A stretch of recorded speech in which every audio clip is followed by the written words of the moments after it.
Одмон дээр шинжлэх ухаан таны мэдхүн сувагт тавтай морилно. Урлаг судлаач Амина болон хөгжим судлаач төгөлдөр хуурч од гэрэл бит хоёр та бүхэндээ сонгодог урлаг нэвтрүүлгийг хүргэхэд бэлэн боллоо. Нэвтрүүлгийн хамтран ажиллагчаар Монгол гэрт нүүдэлчин ахуйг мэдэр гэр бүк платформ болон алтан гişүүд маань ажиллаж байна. Нэвтрүүлэг маань танд YouTube-ийн Одмон дээр суваг, NTV телевиз мөн 83.3 болон 107 хост долгионы Одмон дээр радиогоор хүрч байна. Өдрийн мэнд. За өнөөдөр хоёлаа их сүүлийн үед нэлээд хурц сэдвээс эхэлнэ. Нөгөө Тимоти Шаламе гэд алдартай Дюн киногоор бид нарт алдаршсан гайхамшигт Марти киноныхоо дүрээр бас Оскарын шагналт нэр дэвшиж байгаа жүжигчний сонгодог урлагийн талаар хэлсэн ярианаас эхлэе те. Нэрээ үнэхээр яг амьдралаа тэр сонгодог урлагт зарцуулсан хүн сонсоход бол жоохон эмзэглэмээр судлаач бид нар яг сонсоод энэ магадгүй нэг юмны дохио байж магадгүй шүү гэж бодмоор үг байгаа. Тэгэхээр юу яасан бэ гэсэн чинь Шаламэ маань балет эсвэл дойрын урлагт ажиллахыг хүсдэггүй. Хинч сонирхоо болсон. Хиймэл дэмжлэгтэй салбар. Тэгээд гэж хэлснээрээ одоо бидний зүрх сэтгэлийг нэлээд өвтгөөд авлаа. Тэгээд энийг үнэхээр хинч сонирхоо болсон гэж бодож байгаа юу? 2-7 хоногийн өмнө яг одоо энэ яг сошиалар маш их сенсац боллоо шүү дээ. Хинч сонирхоо болсон сэдв бол биш. Ягаад гэвэл одоо жишээлбэл сонгодог урлаг сонсдог залуу үе Gen-Z-ээс одоо бүр одоо тэрний дараагийн үчивлээ. Тэр эднэр их орж ирж байгаа гэж байгаа. Ягаад гэвэл жишээлбэл видео тоглоомны нөлөөгөөр одоо видео тоглоомд чинь хөгжим аягүй чухал. Ягаад гэхээр гол тэр оршихуй тэр сэтгэл хөдлөлийг нэмж байгаа учраас тэгэхээр видео тоглоом дээр сонссон тэр гайхалтай хөгжмүүдээ амьдаар сонсохын тулд одоо амьд оркестрийг сонсдог тийм давлгаа баруунд бол маш их бий болсон. Тэгээд тэндээсээ үргэлжлүүлээд одоо сонгодог хөгжмөд дурлаж байгаа тийм статистик тоо сүүлийн үед бас байгаа байхгүй. Тэгэхээр энэ бол тий одоо тоогдохгүй устж үгүй болж байгаа салбар биш юм аа. Эсвэргээр шин давлгаа энэ дотор бас байдаг бах нэ. Гайхалтай. Тэгэхээр өнөөдөр бид нар сэдвээр нэрлэлсэн байгаа кино урлаг дөөроос илүү юу? Евгений Онегин гэдэг гайхалтай дөрийн талаар ярих гэж байна. Тэ? Нэр ер нь сонгодог яг хэлбэрээр те яг уламжлалт хэлбэрээр Евгений Онегин дуур маань өөрөө үнэхээр бидний сэтгэл зүрхийг ингээд эзэмдэж чаддаг. Чайковский хөгжмийг нь бичээд либретог зохиоход нь бүр өөрөө ч оролцсон байгаа те. 3 бүлэг 7 үзэгдэлтэй тийм дуур. Их зохиол нь алдарт Пушкины шүлгэлсэн роман. Тэгээд ер нь зүрх сэтгэлээ шархлуулж үзээгүй тэ амьд оршихуу гэж хаана байх вэ тэ дурлалын тэр шархны талаар бол үнэхээр ингэж гайхалтай гоё нарийн мэдрэмжээр бичигдсэн ийм дуур байна. Тэгэхээр Чайковскиг 1877 онд энэ дуурай бичиж ихсэн байдаг. Өгөөд Евгений Онегин гэдэг яг дуурийг бичих санааг дуурийн дуучин Лавровская санал болгосон юм байна. Тэгэд Чайковский болохоор дүүдэ бичсэн цагталтаа ингэж өгүүлсэн байна л да. Энэ санаа надад зэрлэг санагдаж би юу ч хариулаагүй. Тэгээд ганцаараа өдрийн хоол идэж байхдаа Онегины тухай санаж эрх зүүлэн бодоод Лавровскаягийн санааг боломжтой хэмээн тооцоолж эхэлсэн бөгөөд дараа нь сэтгэл нь хөдөлж өдрийн хоол дуусахад би шийдсэн байлаа. Би тэр дороо Пушкины зохиолыг олохооргүйс арай гэж олоод гэртээ харж багталтайгаар дахин уншаад нойргүй хонсны үр дүнд Пушкины өгүүлэмжтэй гайхалтай дуурийн зохиол гарсан гэдэг тэгж байна. Энэ Чайковский 36 настай байсан. Яг 36 настай Чайковский маань нөгөө нэг Антонина Милюкова гэд 24 настай бүсгүйгээс хайрын загтал авчихсан байсан тий. Хайрын загтал аваад гэхдээ Чайковскигийн ер нь бол Чайковский илүү тийм миний бодлоор бол юм платоник хайрыг хүсдэг хүн байсан байж болох юм. Илүүтэйгээр нөгөө нэг юм биеийн ч юм уу, гэр бүлийн ч юм уу тэр дотн харилцаанд цаанаасаа л орох юм боломжгүй тийм хүн байсан баг. Тэгэхээр яг л Евгений Онегин шиг тий Антонина Милюковад маш муухай хандаж юм хүйтэн хөндөй хоосон ийм загтал бичиж явуулсан байгаа. Гэхдээ Антонина Милюкова маань бууж өгөөгүй. Дахиад захиа явуулж байгаа тий. Тэгээ энэний дараа манай хоёр маань гэрлээд гэвч нэг жоохон тооцоолсон гэрлэлт болсон тий нэг талаар одоо өөрийнхөө нэр хүндийг хамгаалах тий өөрт нь бас ингээд гэрэлсэн гэдэг статус хэрэгтэй байна тий тэгэхээр одоо жинхэнэ нэр хүн гэрэлсэн байдаг гэдэг тий ойлголттой тэр цагийн үе шүү дээ тий тэгээд дээрэс нь одоо яг амжилттай явж байгаа хөгжмийн зохиолч учраас нэр цэврүүлдэхийн тулд яа тэгэхээр одоо тэргүй дэлхийд даяар хүн болгоо мэднэ хөгжмийн түүхэнд угаасаа тодорхой ярьдаг Чайковский бол гей буюу тий цэнхэр сонирхолтой хүн байсан тий яг маш нарийн тийм тодорхой баримтууд байхгүй ч гэсэн энийг бол одоо бол тодорхой тий зарим захидлуудаас нэднэр яригддаг. Энэ харин нэлийн одоо өвчин гэдэг нь тэр бэлгийн чиг хандлагыг хэлж байгаа юм биш үү? Чайковскигийн өөрийнх нь хувьд үнэ алдартны шашинтай. Тэгээд тэгэнгүүт бурхны заасан замаар өөрөө явж чадахгүй байгаад байдаг. Энэ хэрийн сэтгэл дотор ямар аимшигтай тийм том тулаан болж байсан болов тий. Бүр бодхоор л бүр ингээд яг тэр дотоод зөрчил яг тэр мэдрэмжүүдээ энэ ялангуяа Евгений Онегинд маш сайн дүрсэлж чадсан байгаа байхгүй хөгжмөр. Тийм учраас энийг сэтгэл зүйн драма үзүүлж чадсан тийм дуур гэж байгаа байхгүй. Энэ одоо зөвхөн одоо Орос орны тэр агуу өргөн уудам тий урт өгүүлбэртэй гайхамшигтай хөгжим дээрээс нь Чайковский тэр өндөр симфони оркестрийн мэдлэг дээр тулгуурсан симфонист гэдгийг харуулдаг тэр зохиолоос гадна энэ яг өөрийнхөө тэр дотоод мэдрэмжүүдийг зөрчлүүдийг дүрээр тий одоо ялангуяа тэр Татьянагийн хайрын загтал дээр одоо яг Милюковагийн бичсэн хайрын загтал дээр үндэслэж тий тэр мэдрэмжийг одоо бий болгож тэрийг айгүй том драм болгосон байх жишээ тийм. Гайхалтай. Ер нь Чайковский чинь Татьянагийн захидлын хэсгийг хамгийн түрүүлж бичсэн байлээ шүү дээ тий. Тэгээд тэгэнгүүт ингэж байгаа юм л та Чимэдгой орчуулгаар яг Пушкиний бичсэн нь болохоор Онегин дахиад л явдлыг энэ тооч. Олсон найзаа эрүүлд алаад онцгийн хүсэл хөдөлмөргүй одоо 26 хүрчгээд хэрэгэмжгүй, эхнэрчгүй, албачгүй гин. Хитэн бас яаха мэдгчгүй гин.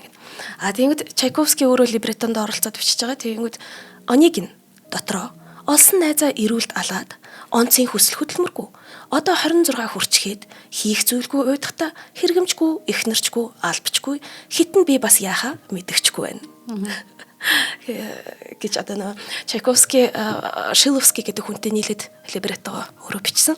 Тэгэхээр нэг их бас өөрчлөлийг хүсээгүй байх шиг байна тий яг юм. Яг дөрүүдийн драмаг илүү нэмэхийн тулд бол илүү тодтогсон хэсгүүд байгаа. Зарим хэсгийг бол нөгөө хассан эдгээр бас юмнууд байгаа. Тий. Гэхдээ яг нөгөө ямар ч одоо зохиол гэдэг юм уу бас нэг өөрөнгө гэсэн харж байгаа өнцөг те тэрнийг илэрхийлж байгаа тодорхой хэмжээний амбиц гэж байдаг штэ тий. Тэгэхээр яг одоо Пушкиний тэр чигээр нь хөрвүүлэх юм бол магадгүй хөгжмийн хувьд тэгж гоё тодорхой зарим зүйлүүд гарч ирэхгүй. Тэгээ жишээлбэл Пушкин бол зарим хэсгийг илүү тийм саркастик гэдэг юм уу те илүү тийм хөгжилтэй эсвэл илүү энгийн тийм одоо баналны гэдэг шиг нөгөө газар дээр те тэрнийг Чайковский болохоор илүү сүрлэгтэй илүү баатарлаг гэдэг болгосон эдгээр жишээнүүд байгаа байхгүй тий. Бас тийм ялгаанууд бол байна. Тийм ээ тий гайхалтай.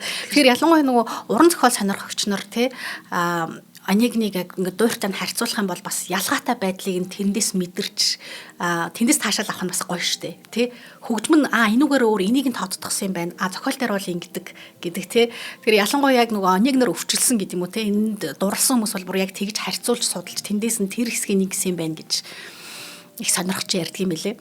Тэгэхээр Чайковский маань ч өөрөө жил хүрэхгүй хугацаанд тий 1878 оны 1-р сарын 20 гэхэд Евгений Онегин дураа Италийн Санремо хотод бичээд дуусгачихсан юм байна. Тэгэхээр яг үйл явдал нь болохоор 19-р зууны 20-од он нэгэн тосгон болон Петербургт болж буй гарах эхэлж байгаа.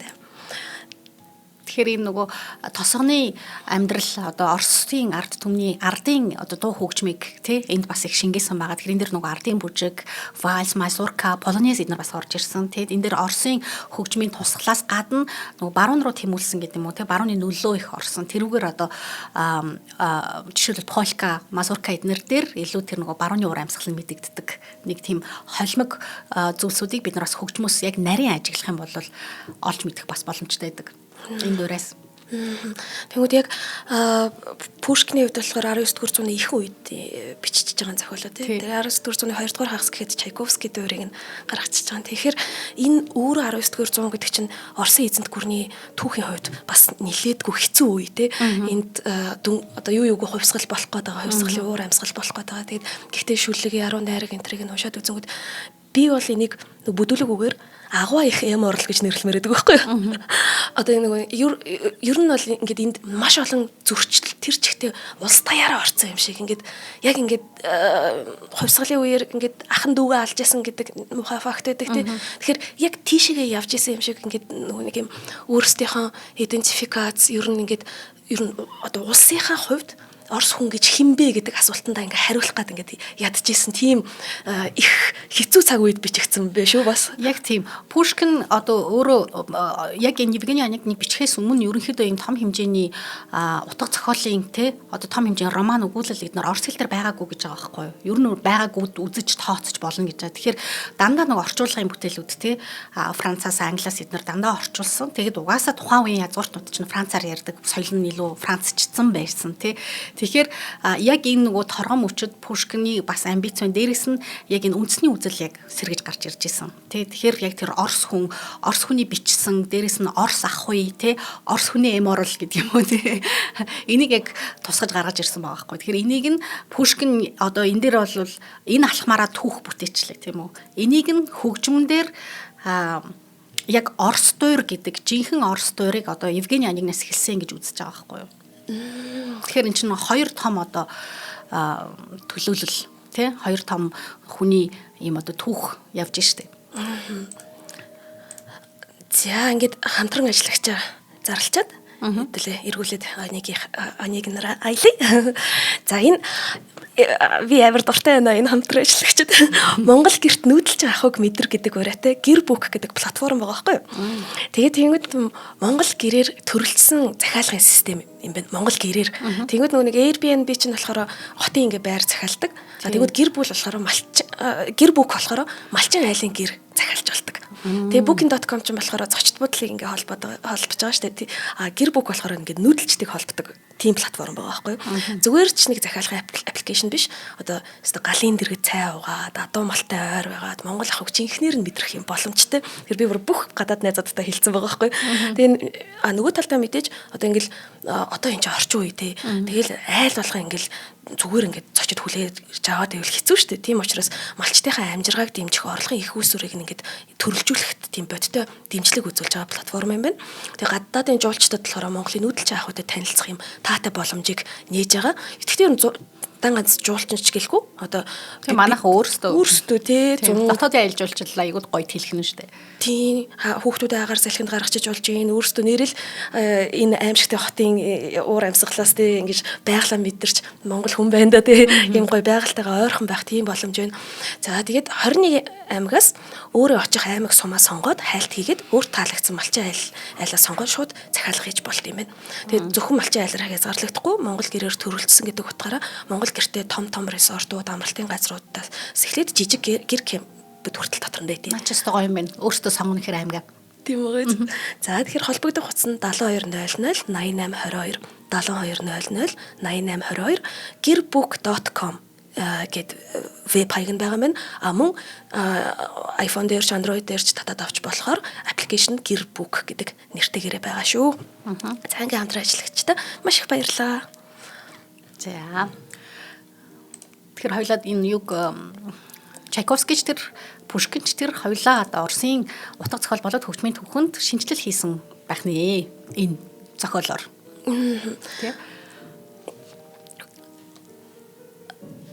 Тэгээд цаашаага хоёлаа яг би илүү ингээд нөгөө хөгжим талаас нь л ярихыг бодож байна л да. Одоо нөгөө дөрүүд дээр ялангуяа тий одоо Татьяна бол ингээл айгуу сэтгэл хөдлөлт өөрөн маш их эмо хэрнээ нөгөө талдаа бас мөрөөдөмтгий тий яг нэг юм өсвөр насны хүүхдийн юм нөгөө замбраагүй сэтгэл зүг бол хөгжмөр маш сайн дүрсэлсэн байгаа байхгүй ялангуяа энэ загтлын одоо Татьянагийн алдартай энэ загтлын ари болвол маш удаан үргэлжлэдэг яг нийт бүхлээрээ бол ингээд 12 3 минут тий. Тэгээ яг тэр дотор эн чин тэр энэ шүлэгчилсэн дуулаас гадна яг сэтгэл хөдлөлийг нь хөгжим маш тодорхой илэрхийлээд байгаа байхгүй.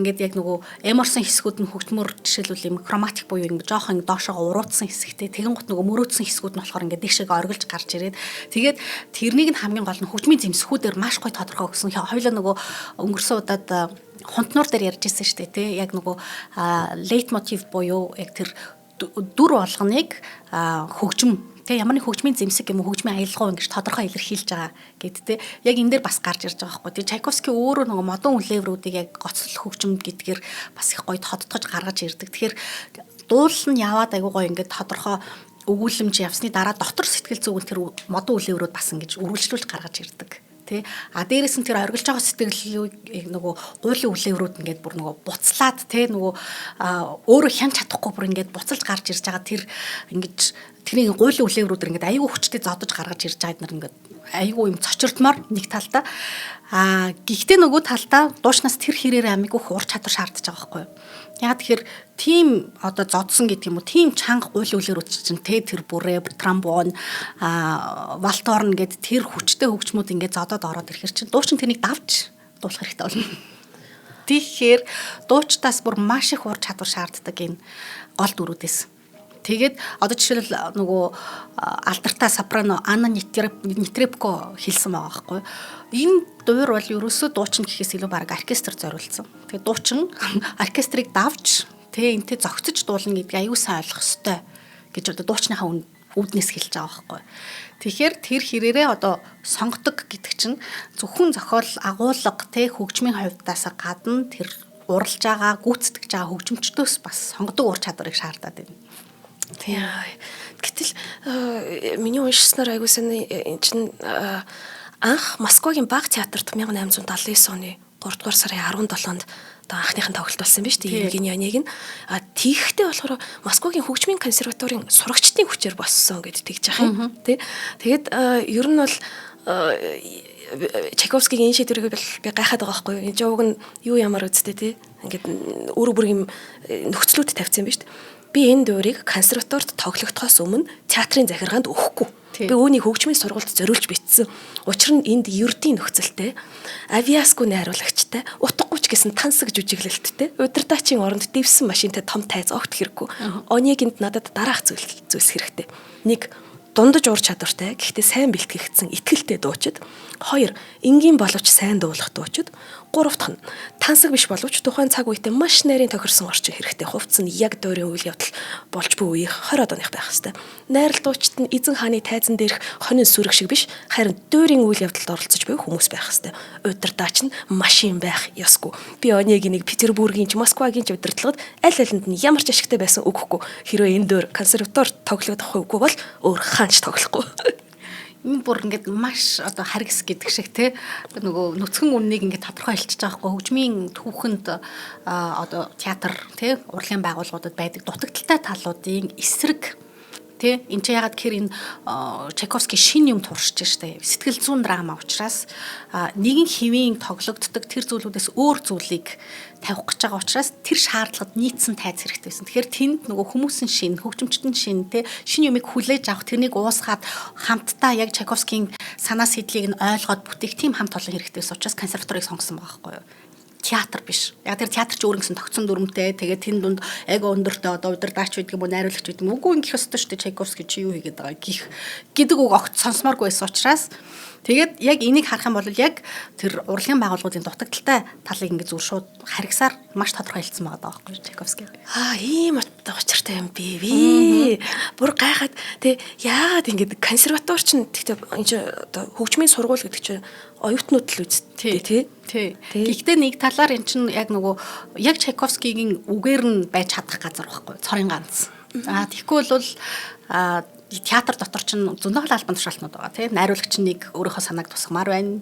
Удирдаач нь энэ хөгжмийг арай хурдан явах хэрэгтэй биш үү гэмээр байна тийм. Тэгэхээр энэ яг нөгөө нэг сэтгэл зүйн драма гэдэг нь дуурийн түүхэнд энэ яг яалтчгүй шинжилэл байгаад байгаа байхгүй. Тэгэхээр маш урт өгүүлбэрүүдтэй тэгэл ерөнхийдөө юм жоохон зогсон гэдэг нь тайз одоо декорацийн хувьд тийм айхтар юм сүртэй юм байхгүй тий хөдөөний ахуй амьдрал тэгэл тэр загтлын хэсэг бол ингээл өрөөнд нөгөө нэг захаага уушж чинь үгүй захаага бичиж чинь гээл шүнжэнгөө дуулаад нөгөө эм орол тий ингээл 12 3 минут гэж чинь маш их байхгүй юу нөгөө хойно нь өөр найрал дуу муу тий өрнөл ийм сатаарах юм гэдэг юм хүн ингээд нөгөө автах юм багтай гэсэн. Тэгэхээр тэнийг айгүй юм төвлөрч сонсох хэрэгтэй хэсэг байна шүү дээ. Тэгэхээр энэ өөрөө нөгөө Чайковский мэдчихсэн нэг талаар айгу уйтгартай хүмүүстэй айгу зогсонг санагдана. Одоо яг Итали дууртай харьцуулах юм бол Итали дуурд бол яг тэр нөгөө background гэдэг юм уу те нөгөө арталт нь болж байгаа үйл явдал ер нь тайз завгүй ах хэвээр гэж үздэг байхгүй. Тодорхой хэмжээнд завгүй ах хэвээр. Тэгэхгүй ингээд нэг юм 12-3 минут ганцхан дуучин гоцлоод өөр үзэгдэл байхгүй те өөр үйл явдал байхгүй гэдэг чинь уйтгартай шүү дээ нэгсэндээ. Тэгэхээр энийг яг эвдэж яг үгүй энд сэтгэл зүйн драма яваад байгаа энэ хөгжмийн өшөө анхааралтай сонсоод үз. Тэрэн дээр нь төвлөр гэдгийг Чайковский үндсэндээ тулгаад байгаа байхгүй юу. Тэгэхээр яг тэрэндээ зориулсан орчныг хүссэн тэрнийгээ яг бий болгож чадсан. Тэгээд анхныхаа энэ консерваторид тавьсан тавилт нь болохоор ч яг бүтэн оркестртай биш. Арай ийм цөөхөн хөгжимчдтэй камерны маягийн тий цөөхөл хөгжимтэй тоглоод. Гэхдээ тэндээс яг нөгөө за юу дутагдж чинь юу гэлөө нэмэхээр байна тий гэдгээ яг тодорхой болгочоод нөгөө талаар бас нөгөө жишээлбэл өмнө нь хунтнуур бас анхны тавилт эднэр нь амжилттай болоогүй. Тэгэхээр бас болгоомж байж штэ тий шууд том театрт тавиад тэгээд амжилттай болсонгүй гэдэг нэр зөөхгүй эхлээд туршиж байгаа хэрэг байхгүй яа тэр шин юм шинжилэл хийгээд байна штэ юу хунтнуур бол ойлгогдоогүй цаг хугацааны эрхэнд бол хамгийн гайхамшигтай ашиг орлого олдог балет болсон энийг бол тий бас туршиж үзэж чаад илүү болгоомжтой явж байгаа нэг байхгүй ер нь Евгений Онегиныг яг анх дөөр үзэж байгаа хүмүүст зөвлөх үгүй нилээ нарийн бах те нилээ их сонсгол шаардна те анх дуур үзэж байгаа хүмүүст юу гэдэг юм их амархан ойлгогддог одоо Монголоос бол учиртай 3-7 ч гэдэг юм уу эсвэл хошин дуурууд тий маш ойлгомжтой ягаад гэхээр үйл явдал нь нөгөө үгийн заавал ухах ойлгох шаардлагагүйгээр үйл явдал тэр нөгөө олон тий чимэглэл зүйлд тэр бүх юмд нь ингээд автаад ойлгочоор тийм дуурууд энийг бол дуур нилээн сонсож исэн агсан шатны гэдэг юм уу эсвэл бол үнэхээр утга зохиолт хайртай тий Пушкинийг амталчихсан тэгээд тэндээс өөр өнцөг хайж байгаа ч гэдэг юм уу тий ийм хүмүүс яа тэгэхээр одоо үнэхээр ийм эмо хэсгүүд олонтой урт тий тэгээд тэрнийг яг амтлахын тулд энийг чинь тодорхой хэмжээнд ухсан байх шаардлагатай байдаг шүү дээ хот гэрэлт яг энэ дөрийн ийм дуртай хөгжмийнх нь хэсэг гэж байдаг уу одоо тэр Ленскийн арь штэ бурхан минь те тэр бол бүр гайхамшиг штэ тий тэгж эрэхтэй хүн зүрхээ ингээд суглаад энэ бол яг хөгжмөр ингээд зүрхээ сугалцсан ирж байгаа байхгүй тий бүр тий үнэхээр хайр тий бүр тий тэгээд яг бүр яг тэр нэг яруу найрагч гэдэг тэр дүрслийг хөгжмөр нь бүр илүү тодорхой өгсөн тий яруу найрагч гэж хэлэхэд одоо бүр багдмаар тий тэгж гоё илэрхийлж чадчихна гэдэг бол гайхамшиг яа гайхалтай. Бүр сая чихэн цусагдчих шүү. Тэгээд тэр нөө дүрийн характеруудыг Чайковский маш гоё тодорхой болгосон гэдгээр жишээлбэл Греминийг яриа л да. Пушкиний өөрийнх нь зохиолдол бол Гремин гэдэг нэр байхгүй тий. Нэг Татьянагийн одоо суусан нөхөр гэж байгаа болохоос Греминийг болохоор хин Чайковский яг нэр оноож өгж байгаа тий. Тэгэхээр яг энэ дээр оноож өгж байгаа нь энэ үнийг илүү юм тогтвортой, буйртай яг Татьянад түшиг тулгуур болох тий. Тэгэхээр Татьяна өөрөө би зөв сонголтоо хийсэн. Онегийн дараад нь яач ч уруулах гэсэн тий. Би баттай тий би ингээд сайхан амьдралаа олсон гэдэг тэр баттай тэр суурийг өгөх тэр дуурийн тэр дүрийг яг хөгжмөр тийм яг тогтвортой тий одоо квадратны гэдэг юм уу тий. Яг тийм байдлаар дүрсэлж байгаа байхгүй юу? Гэтэл чин Татьянагийн дүр болохоор ч ингээд маш урт өгүүлбэрүүдтэй яг яг тэр мөрөөдсөн, эморсон тийм рубато хөгжмийн хэлний рубато буюу тийм юм найхсан, гангасан, уянгын ерөөсө тэрнийг бүр маш тодорхойгоор илэрхийлсэн байна. Гэтэл Онегин дээр болохоор нөгөө хүүтэн, тий хүндий, ойлгомжгүй Ленский дээр болохоор тий илүү тийм яруу найраглаг хэрнээ бас жоохон эргэлзээтэй хэрнээ тодорхой хэмжээгээр тийм эерэг гэдэг юм уу тий тэр болгоны яг хөгжмөр илэрхийлсэн байгаа байхгүй.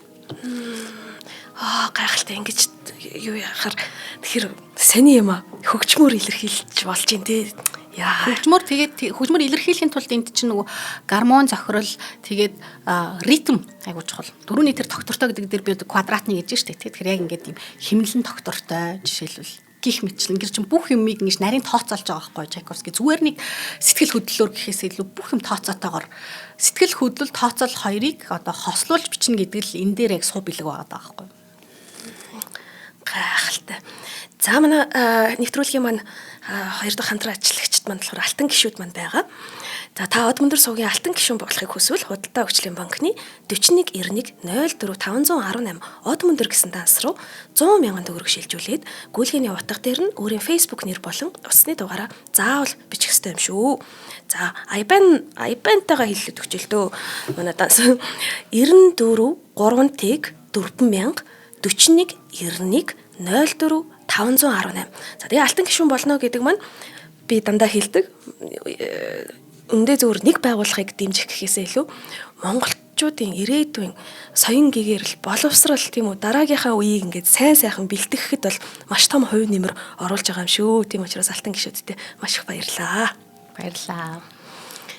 Яа тэгээд Чайковский маань зөрүүдэлж жагаад ямар ч байсан урлагийн томчуудтай юу яасан бэ те Рубинштайн, Альбрехт, Самарин энэ оролцоод консерваторийн дуур тавигдсан байна.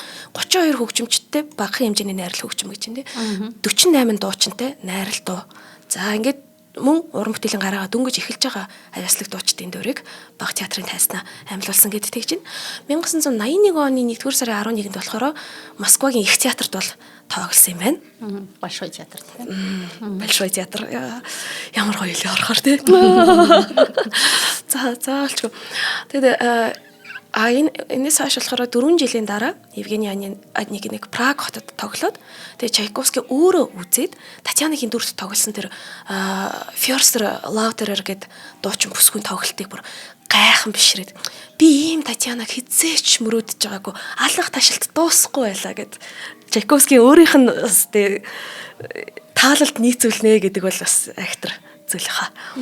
Тэгэхээр ямар ч зохиол хэвээрээ болвол нөгөө зүмэрлэг цагаан дээр хар байгаа шүү дээ. Тэрнийг амьлуулдаг хүмүүс нь уран бүтээлч шүү дээ. Тэгэхээр уран бүтээлч нар заримдаа яг юунда хөгжмийн зохиолчдоо урам өгдөг, одоо нөгөө сэтэл өгдөг, тий, инспирэшн буюу онгод өгдөг байна. Эсэргээрээ бас байна, тий. Энд чи өөрөө яг нөгөө хөгжмийн айгу гоё зохицол байгаад байдаг, тий. Тэгэхээр өөрийнх нь төсөөснөөс давж дуулсан байна шүү дээ, тий энэ чи. Тэр сонсож үзэх юмсаа л гэж бодогдох юм.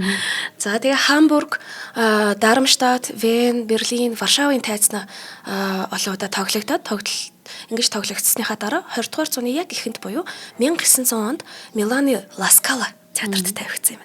За тэгээд үүнээс хойш л Евгений Онегин дэлхийн тайзнаас ер нь буугаагүй гэдэг чинь 1954 онд Ла Скала шинжилэн тавьснаас 9 жилийн дараа буюу 1963 онд Чайковскийн Евгений Онегин дуурайг анх Монголын тайзан дээр тоглосон байна. Тэгэхээр Монгол Ардын хувьсгалт намын төв хороо сайд нарын зөвлөлийн 1963 оны 5 дугаар сарын 10-ны өдрийн 132-182 тоот тогтоолоор улсын дуур бүжгийн театрыг байгуулахар шийдвэрлээд 5 дугаар сарын 15-ны өдөр Чайковскигийн Евгений Онегин дуурайар нээлттэй хийсэн төвхтэй юм байна. Тэгэхээр дуурийн театрынхаа бүр нээлтийг Евгений дуурайар хийсэн байна. Евгений Онегинаар хийсэн байна. Тэгэхээр аюу ойрхон биш тий 54 онд Ла Скалад шинжлэхдээ тавигдангууд тэр ч одоо 9 жилийн дараа тийм манайх 1963 онд тавигдсан гэхээр тий. Тэгэхээр тухайн үед уг дуурийн хөгжмийг төрийн хошин шагналт ардын жүжигчин Жамингийн чулуун удирдах найруулагчаар нь соёлын гавьяа зүтгэлтэн Далхачаавын лаас урнаар ажилласан юм байна. Онегины дүрд анх бүгд найрамдах Монгол ард улсын гавьяа жүжигчин Ж Дамиран, Ленскийн дүрд ардын жүжигчин Хөдөлмөрийн Баатар Гонгорын Хайдав, Татьянад ардын жүжигчин Аюушин Загцуран, Грэминий дүрд болохоор Хөдөлмөрийн Баатар ардын жүжигчин Цэвэг Жавын Пүрэгт орчноор дуусан байт юм байна. Цэвэг Жавын Пүрэгт орчны тухай болон ер нь Грэминий дүрийн тухай нөгөө сонгодог урлаг нэвтрүүлэг маань урд нь дэлхийд данстай Монгол шөгч Цэвэг Жавын Пүрэгт орч гэд дугаар хийж исэн байгаа. Та бүхэн бас тэр дугаараа сэргээж үзэж болно. Ардын бэлэг зүйч агуу соёнгийн эрүүлэгч, яруу найрагч, орчуулагч Жамцын Бадраах Евгений Онегин дуурийн либреттог монгол хэлнээр орчуулснаар манай үзэгчид уг бүтээлийг төрлөх хэл дээрээ сонсох боломжийг олгосон юм байна. Энэ бүтээлээрээ Бадраах Монголын дуурийн цомнол орчуулгыг анх эхлүүлсэн. Одоо ер нь энэ зарчмуудыг нь тогтоосон гэж үздэг юм байна. Тэгэхээр Бадраах яруу найргийн одоо ухаанд маш их нэвтэрсэн тийм дуун хөрвүүлэгч байснаас гадна Орос, Итали, Хинди хэлнээс хүртэл орчуулга хийдэг байсан юм байна. Тэгэхээр Евгений Онегинаас гадна Лусын дагин Тоска дуурайдыг мөн орчуулсан юм байна шүү.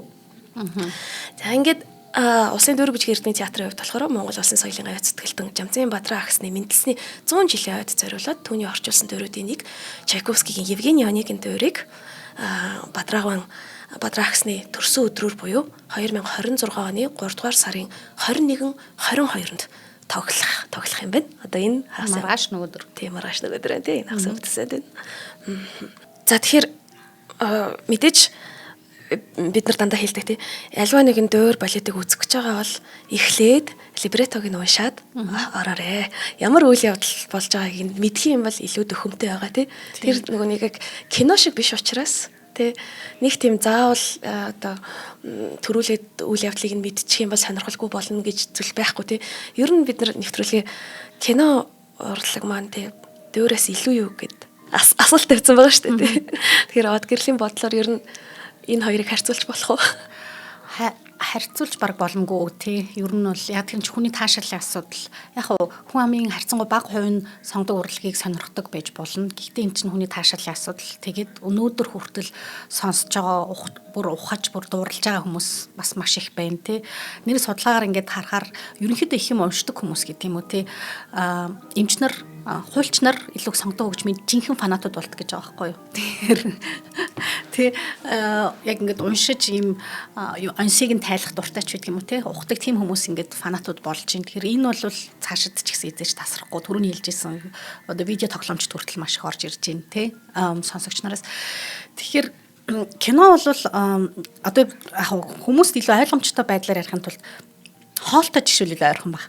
Нөгөө хоол дээр жишээлбэл ямар амтыг илүү тий махны амт илүү их байхаарч байдаг юм уу тий хитрхи олон амтлагч хитрхи олон юм холчих юм бол яг юу нь мэддэхгүй яг гоё нь ханаин гэдг нь мэддэхгүй болчдөг штэ тий тэрэн шиг нэг юмд бүх юмыг чихэх айгу хэцүү байхгүй юу кино урлаг агуу байж болно мэдээж агуу би ч гэсэн кинонд маш их дуртай гэхдээ кинонд бүх юмыг чихэх хэцүү юу гэдгийг одоо зураглаачийн ажил тэнцээ гоё баймаар байна тий гэрэл сүдэр за дээрэс нь жүжигчний уран чадвар тэнцээ мэдээж сайн баймаар байна найруулагчийн ажил сайн баймаар байна тэгэхээр энэ чинь маш олон хүмүүсийн хүчин зүтгэл тий гэхдээ аль нэг нь давмгай байж иж тэр одоо жанжин шугам гэдэг юм уу кинонд тодорхой авч явна дуур дээр бол ерөөсөө хөгжим нь хамгийн чухал. Тийм учраас хөгжмийн зохиолчоор овоглож байгаа шүү дээ, тий. Хэдийгээр одоо либретог нь өөр хүн эднэр бичиж байгаа ч гэсэн хөгжмийн зохиолчоор овоглож байгаа. Балетч тэр. Яг тэгэхээр хөгжим нь илүү чухал учраас. Тэгэхээр тэр гол фокус нь хөгжим дээрээ байна. Гол тун нь хөгжим дээр нөгөө махан илүү амтагдах хэрэгтэй гэдэг шиг тий хөгжим дээр. Тэгэхээр хөгжмийг нь илүү мэдэрмээр байгаа бол хөгжмөн дээр тэр сэтгэл хөдлөлийг тэр өгүүлэмжүүдийг яаж илэрхийлж гин мэдрэмжүүдийг яаж гаргаж гин гэдгийг фокуслмаар байгаа бол энэ бол яг дуурайар ингэж илэрхийлэгдэж байгаа. Хөгжмийн урлагийн хамгийн том төрөл бол цогц төрөл бол дуур тий кино урлаг дээр бол маш олон зүйлүүдийг тий одоо нөгөө салаадтай хачиртай талхтай юу гэдгийг тий бүгдээрээ тэгтээ тун таарсан байх хэрэгтэй гэдэг утгаараа тий гэхдээ зарим одоо нөгөө том найруулагч нар бол энэ бол найруулагчийн бүтээл гэж ярьдаг шүү дээ тий тэгэхээр кино урлагт ч гэсэн аль нь давмгай байх уу гэдэг тэр тунгийн асуудал тий тэгэхээр энэ нөгөө хүмүүсийн таашаалын асуудал учраас нэг шүүхэд аягүй хэцүү байхгүй тий чиний таашаал миний таашаалаас илүү мя тий гэж хэлж болохгүй шүү дээ. Тийм учраас энийг яг тэр нь илүү энэ нь мя гэж хэлэхэд бол хэцүү яхав зүгээр зах зээлийн үднэс дүгнэх юм бол мэдээж кино урлаг хамаагүй л ашиг орлоготой байгаа. Илүү гүнзгий гэдэг юм уу? Илүү нарийн, илүү одоо sophisticated гэдэг юм уу тий?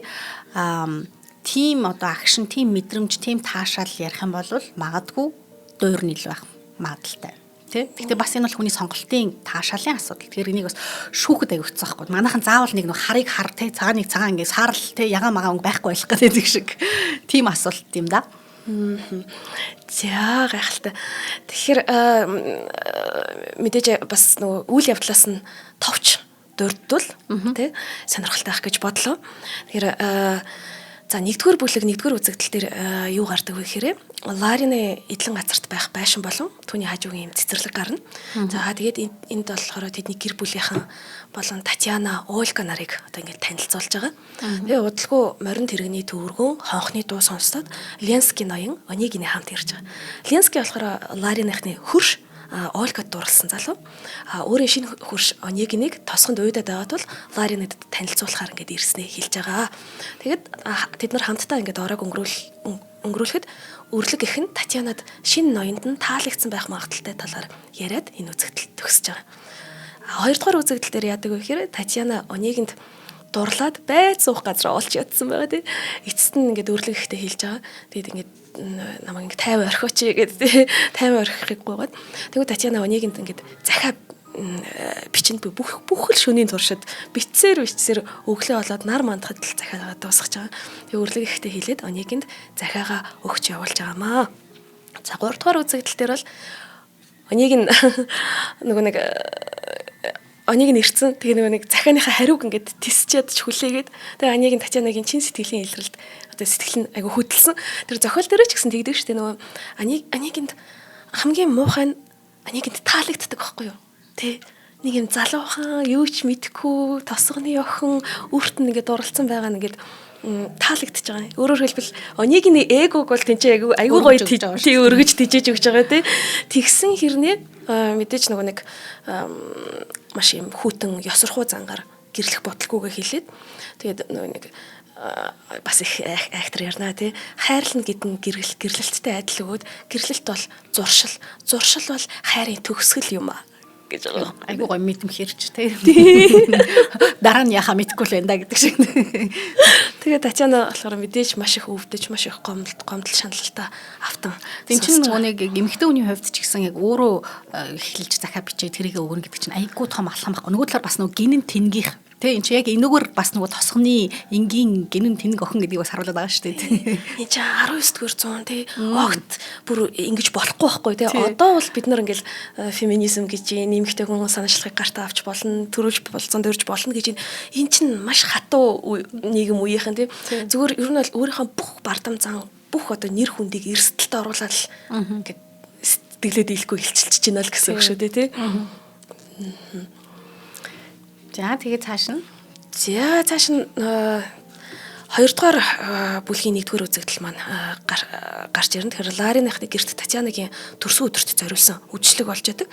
Онегийн Татьянатай бүжиглжсэн ч түүний тухай ярьж буй бусдын яриаг сонсоод дургуун хурч Ольгаг эргүүлсэн дүр үзүүлдэг. Тэгээ хамчин жинхэнэ бардамл их явж байгаа байхгүй тий. Төрөнд тэнэгцэн хангалтгүй шүү дээ. Дахиад өшөө. Тэнгүүд нөгөө нэг Ленский чинь мэдээж хардаад тий найздаа ууралж байгаа. Тэгээд эцэстээ нөгөө эрүүл тулаан хийх дээрээ толноо гэд дуулд дуудаж байна тий. Тийм дуулд дууддаг. За тэгээд 2 дугаар үзэгдэл дээр нь болохоор өвлийн хүүтэн өглөө хаягдсан гурилын термийн хажууд эрүүл тулааны газраа товлсон. Онийг нь хожигдож ирж байгаа. Айгуу тийм дахиад бардамлыг нь харуулад байна тий. Ингээд хүндлэхгүй байна шүү дээ нөгөө найзыгаа тий. Уг нь хамгийн дотны найз нь шүү дээ. Тийм. Тэнгүүд ингээд хүндлэхгүй байгаа байхгүй. Хожигдож ирж байна гэдэг чинь. За тэгээд ууг нь энэ хоёр чинь найзууд байгаа гэдэг. Тэгээд ингээд гівч нэр хүнд гэдэг чинь эрүүл тулаанд дуудсан л 19-р зууны ёсонд хизэж буцаж болохгүй. Тэгэх юм бол бүр олны доог болно. Энэ эрүүл тулаанд дуудаж байна гэдэг чинь чи эрэгтэй хүн хэлсэн үгэндээ эзэн болж байгаа гэдэг гол шалгуур шүү дээ. Тийм нэр төрийн асуудал байгаа тийм. Тий. Тэгээд гэхдээ нэг бодлын надад бас эрүүл тулааны юу нь бол гой санагдтыг. Одоо яг энэ хэсэг нь бол гой санагдтыг нөгөө тийм учраас чи хоёрын хооронд үг шидэхгүй байхгүй. Тэ? Хүн доромжлохгүй. Доромжлох юм бол тэр хэлсэн үгэндээ ингээ хариуцлах үлээдэг. За тэгээд хамгийн аимшигт нь Онег нь найзыгаа буудаж алснаар энэ үзэгдэл төгснөө гэддэг гэж байгаа. Ингээд ер нь Онегны бардамнал үүгээр одоо тий ухаарах боломж харамсалтай нь хожимдож энэ олон бардамнал энүүгээр ингээд цэг тавигдчихж байгаа тий. За ингээд цаашаагаа бол би та бүхнийг заавал өөрсдөө үзээрэй гэж хэлмээр байна. Нэвтрүүлгийн цаг маань ч ингээд өндөрлж байна. Од гэрэлтэй маш их баярлалаа. Ямар ч байсан нөгөө нэг дуурайг нэг юм үйл явдлыг нь тодорхой хэмжээнд хараад гэхдээ ингээд амтлуулаад өнгөрчвөл дараад нь хүмүүс үзэхтэй тий цааш нэр юу вэ гэж тийм сэтгэлтэй үлдэх хэрэгтэй. Хоёр жижигхэн зал хэрэглэлээ.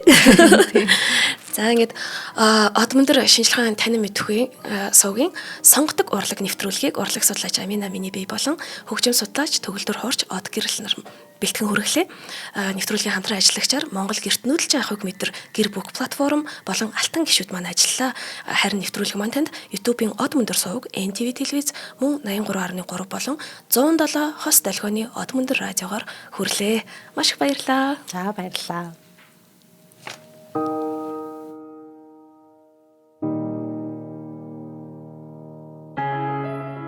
Нэвтрүүлгийг хүлээн авсан Нарны аймгийн монголчуудаа баярлалаа. Од мөндөр сувг нь энэ мэдчлэн таны мэдхгүй мянган нэвтрүүлгийг 2026 оны 7 сарын 1 хүртэл та бүхэндээ хүргэх юм.